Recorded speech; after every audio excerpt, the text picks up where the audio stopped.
Bandiera Olandiża u NGO Ġermaniża, il-portijiet ta' Rotterdam u Hamburg jinsabu miftuħa, l-Italja m'hawn xejn. Dan kien il-kliem tal-Ministru tal-Affarijiet Interni Matteo Salvini, preferenza l bastiment Sea-Watch 3 li jinsab il-barra minn Sirakuża. Il-Gvern Taljan qed iżomm qiebes fuq il-fatt li l-portijiet kollha jinsabu magħluqin għad-dajjes tal-NGOs.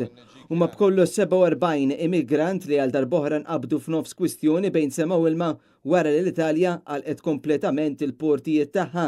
L-Uffiċċju tal-Prosekutur Pubbliku f'Katania staqsa jekk jistgħux jinżlu il-minuri minn fuq is-Sea-Watch bil-Prosekutur Kateruna Jello li kitbet dokument lill Ministeru tat-Trasport u lill-President tal-Qorti tal-Minuri hija appellat biex l-awtoritajiet iħarsu il-ħajja ta' dawn il-minuri.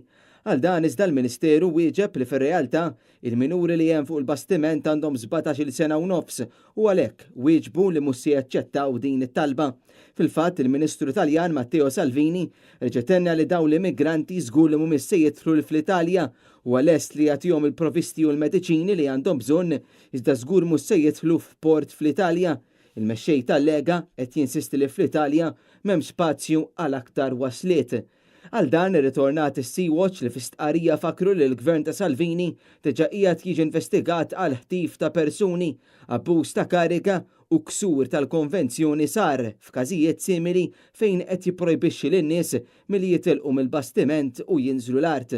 Fl-istess tqarrija ngħid li fuq il-bastiment hemm 13-il minuri hija sostniet li n-nies fuq il-bastiment jinsabu taħt stress kbir u għandhom bżonn ħtieġa immedjata ta' ħarsien u assistenza. Għalhekk talbet u għamlet appell biex dawn l-immigranti jsibu art li tilqahom. B'referenza għal dan kollu Salvini wieġeb permezz ta' tweet li jistgħu jedduh jew jinvestigawh kemm iridu, iżda hu xorta mhux se jdawwar fehmtu u qal li hemm bżonn li jkun hemm rispett lejn il-liġi Taljana u għalhekk il-portijiet Taljani se jibqgħu magħluqa.